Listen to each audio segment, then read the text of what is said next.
This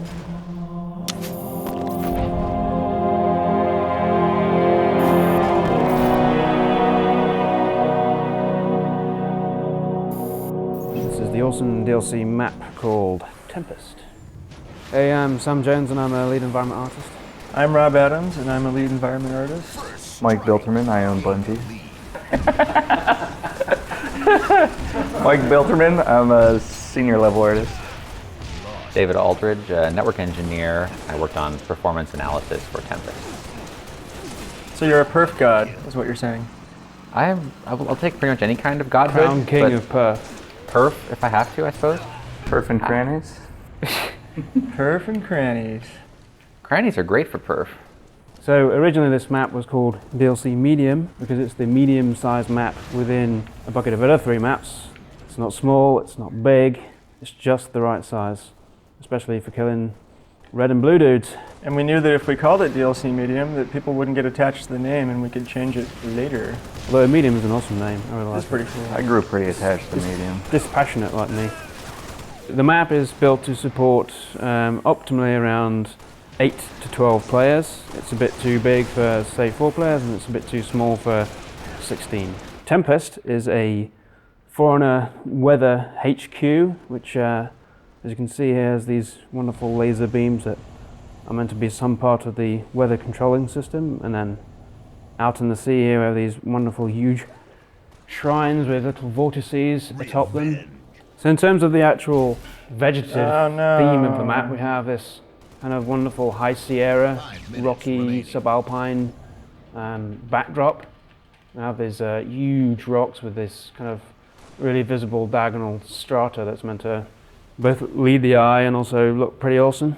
We tried to really separate the terrain into parts that were really, really distinguishable from each other so that anytime a player spawned or you're running around a corner, immediately tell where you are. I think it's more frustrating than spawning and having to whip the camera from left to right 3 or 4 times to figure out where you are. We really tried to focus on making one side dry and different and one side wetter and greener. So yeah, all that stuff just makes the map feel really grounded. We borrowed heavily from real geographic regions from Earth, and the fiction behind the Forerunners is that they ran around and they collected samples from all over the universe and put these ecosystems together. Especially based much of the palette on Yosemite National Park in California. Yeah, actually the whole Sierra Nevada just gave us a lot of photo reference. The Tahoe area, Lake Tenaya in Yosemite, as Sam said, the Merced River. This river that you see down along the cliffs. I had 15 or 20 high-res photo references of the Merced River, and I tried to hit the exact color and the little foamy bits that you see in the water and the way that the waterfalls go in and the types of grasses that you see growing along the side. If anyone notices rocks floating in the water, I'm officially apologizing right now. But rocks do float if they're full of air. They're actually made of pumice. Yeah. Well, grenades float, as we all know, so it didn't seem like that big of a leap. So we wanted to make this map play really well, and the best way to do that was to playtest the crap out of it.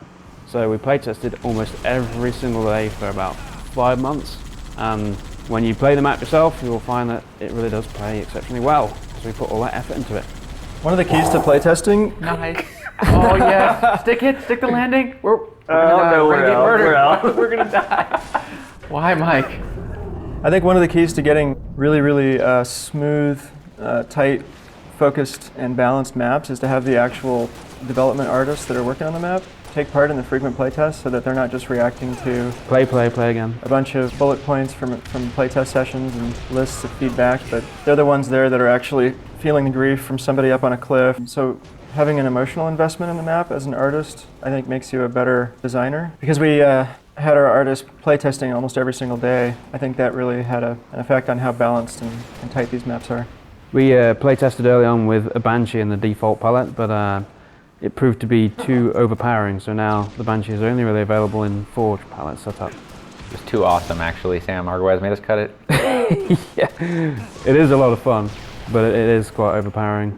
So I think what you're seeing in this map is reminiscent of Forge, but it has a lot of new stuff as well, especially when you consider all the brand new Forerunner buildings that Mike Bilterman made. I think they're the best looking Forerunner buildings we've ever made.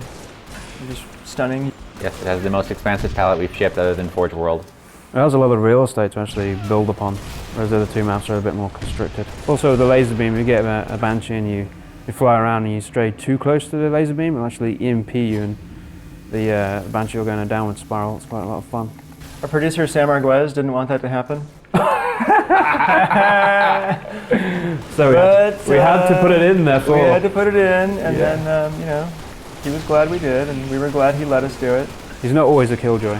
Very untypical of him to try to talk us out of doing something fun. He is the killer of fun. Ooh, Captain Fun Killer. Sorry, we can't do that. That'd be too much fun.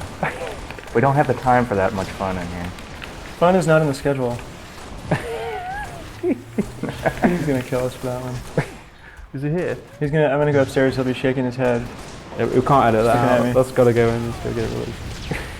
Thanks for watching us play Tempest. We love making it as much as you'll love playing it. It's coming out November 30. Download it. It's well worth it.